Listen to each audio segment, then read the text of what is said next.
Buenas noches, mi nombre es Raúl Fernando Delgado Suárez, licenciado en Educación Básica con énfasis en Educación Física, Recreación y Deportes del Politécnico Jaime Sasha Cadavid, Medellín, Antioquia. Soy estudiante actualmente del segundo semestre de la maestría en Educación de la Universidad de Manizales. Este encuentro se da porque es una actividad del módulo de metodología de la investigación educativa. La docente nos oferta unas temáticas, nosotros debíamos elegir una de ellas. Elegí el estudio de caso porque es el diseño investigativo que más se asemeja a la propuesta pedagógica investigativa que estoy desarrollando. Y vamos a iniciar por definir entonces qué es el estudio de caso.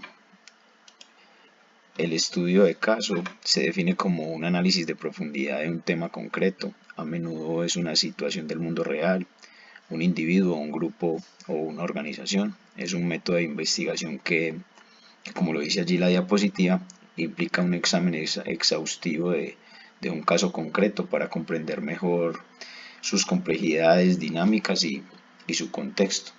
Además, el estudio de casos se utiliza habitualmente en diversos campos para explicar o explorar o ilustrar algunos fenómenos, algunas teorías o aplicaciones prácticas.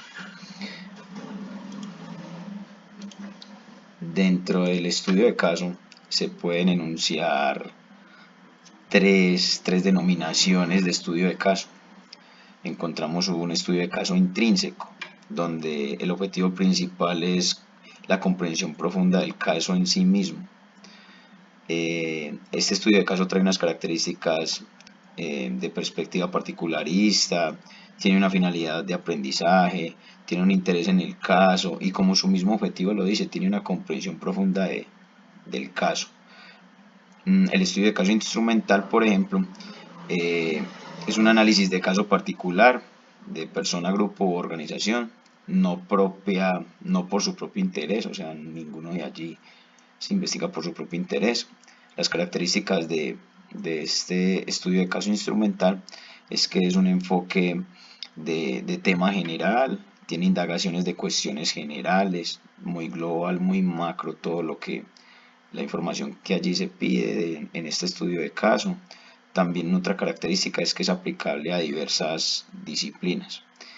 Por el contrario, el estudio de caso colectivo se refiere a un estudio de caso de múltiples situaciones, donde pues, se pueden encontrar situaciones o casos individuales o unidades de análisis. Trae una característica de énfasis en la generalidad, trae una comprensión holística, trae una flexibilidad y trae muy marcado lo que es la definición del contexto del estudio de caso que se está realizando.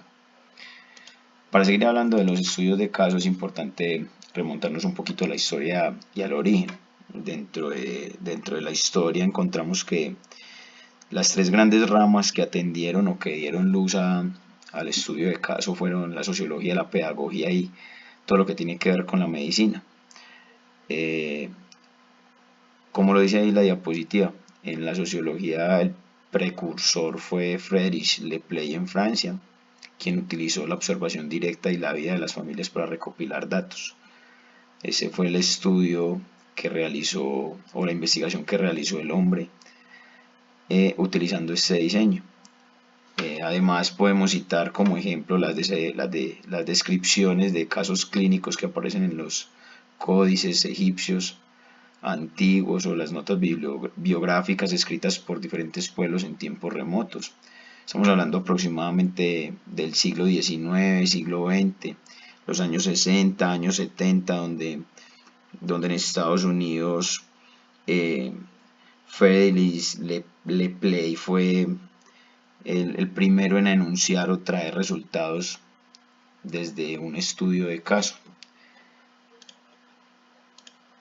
Tenemos algunas características en los estudios de caso, características claves en estos estudios como la exploración profunda, tenemos el análisis conceptual, tenemos el diseño longitudinal, tenemos la naturaleza única. Este tipo de características son las que nos dan el material, la materia prima para desarrollar como tal un estudio de caso bien estructurado. Por ejemplo, la exploración profunda es una característica de un examen minucioso y detallado de instancia correcta. Una característica muy marcada también de un estudio de casos son los análisis conceptuales, donde se hace hincapié en el contexto donde se desarrolla el caso. Tenemos otra característica que es el diseño longitudinal, es donde el investigador sigue el caso durante un periodo de tiempo prolongado. Tenemos también un estudio de caso de naturaleza única, que cada caso es único y las conclusiones pueden no ser finalmente generalizables con otras situaciones.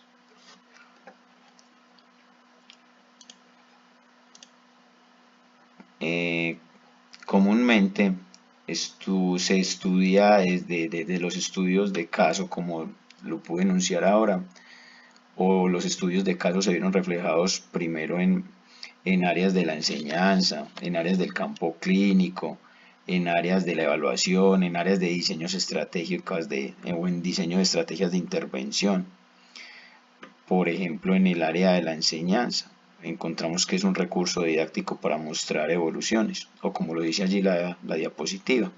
En la enseñanza se usó el estudio de caso o se han usado como recursos para enseñar a los nuevos maestros cómo evolucionan los estudiantes cuando se aplica un sistema de enseñanza o una técnica de estudio específica. En lo clínico podemos hablar sobre los impactos, por ejemplo, de las enfermedades y su existencia, el impacto que puede tener sobre un paciente una enfermedad, podemos hablar también sobre el diseño de estrategias de intervención, que es un área donde se utiliza mucho el estudio de caso. ¿Por qué? Porque se llevan a cabo a partir de perspectivas de las personas específicas que participan de la intervención del estudio de caso. Algunos instrumentos con los que frecuentemente se ha utilizado el estudio de caso o los instrumentos que se estudian en un estudio de caso son la entrevista, la observación, el análisis de documentos, las encuestas y cuestionarios. Todo esto porque el estudio de caso generalmente es muy cualitativo, o tiene ambas, cuantitativo y cualitativo, pero tiene un enfoque muy alto en lo cualitativo. Podemos encontrar entonces que de las entrevistas sacamos de esa interacción con los participantes, recabamos información detallada, opiniones y puntos de vista que van a ser fundamentales para el desarrollo de la investigación o de nuestro estudio. También tenemos allí una técnica que es la observación, que implica un examen directo y un registro de comportamientos. Tenemos una técnica también muy usada, que es el análisis de documentos. Desde su inicio mismo, creo que es la técnica que más usamos, y es que implica revisar e interpretar materiales escritos o grabados. Ahorita muy con la tecnología, mucho material audiovisual. El tema de las encuestas y los cuestionarios siempre van a recoger datos estructurados de muestras de participantes. Y podemos también hablar sobre una técnica que ahorita es muy llamada a la tendencia, y es que son los grupos de discusión. Son grupos focales que implican un debate, facilitando entre el grupo para explorar diferentes perspectivas.